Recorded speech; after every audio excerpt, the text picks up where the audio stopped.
World Beyond Youth Exploration is an organization that I founded a couple years ago that uses arts education, particularly photography, cultural exposure, i.e. travel, and mentorship to help low-income students become more productive citizens and help them with their transition into adulthood, as well as help them reach their creative potentials.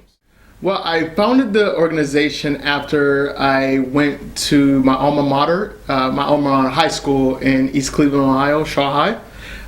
I was speaking to a group of students, there was about 30 students, about travel and politics. At the time I was working as a travel journalist and a politician's assistant. They had no desire to hear about my political career, but they were really enamored by my travel journalism career, the places I had been, the people I had seen, the photos that I had taken. And I began to realize that these students had no concept of the world outside of their neighborhoods. A lot of these students didn't even know somebody who had traveled outside of the state of Ohio. And I began to realize that I was the same way when I was 15, 16, 17 years old. I didn't even travel out of the state of Ohio until I joined the military. And that's the case for a lot of people in low-income environments. So I decided to put together a program that would help these students reach their full creative and social potentials by allowing them to travel the world, interact with other cultures, to learn a trade, as in photography and journalism, and to have a mentor to help them transition into adulthood, as opposed to going back to the habits that keep low-income people in the low-income communities. We've employed a three-step approach where we teach them about journalism and photography. I will be taking students to New York City for that and working with some industry professionals in photography and journalism. We also take them abroad. We take them overseas to a different country. Next year we'll be going to 6 countries in Europe with the students, where they'll produce a journal and a photography book, so they can really see what the world is like. It's easy to show pictures, but it's a whole nother thing to really interact and experience and smell and see and touch another culture.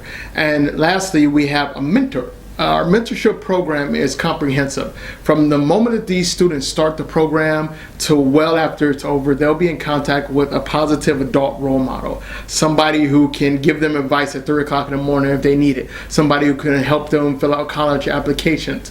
One of the biggest problems we have in the low-income community is a lack of mentors, because unfortunately the poverty cycle affects parents, it affects siblings, cousins, aunts, and uncles, and neighbors down the street. So nobody knows what to do to get out of that cycle. So that's what we're trying to do. We're trying to give these students not only the tools, but the guidance to get out of that cycle of poverty.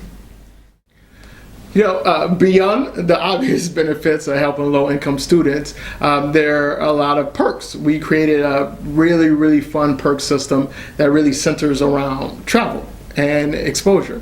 You'll notice that a lot of the perks include my own personal work. Over the past year, right after I decided to start the foundation, I sold everything I owned and I traveled full-time to show the community and to show low-income students that whatever you set your mind to, you can do it. You just have to find a way. Sometimes you have to be extremely creative, and sometimes you get lucky. And I was blessed to be extremely creative and lucky. So for the past year, I've traveled the world. I went to Auschwitz and Birkenau in Poland. I skied the Andes in Chile. I learned to tango in Argentina. I played with monkeys in Thailand. And this is all over a 12-month period. I ended up in 17 different countries in 12 months. It was one of the most exhilarating experiences of my life, and I want to share that with people. So during this year, I wrote a book, which is going to be published in August, and one of the perks includes a copy of that first edition book autographed. Some of them include prints of my work, and some perks also include the future work of our students and a DVD of the travels. And for any amount of donation, everybody's going to receive some of the prints and a video of the planning stages, the planning process, so people can get a behind-the-scenes look at what we're going to be doing with the foundation next year. All right, thank you so much.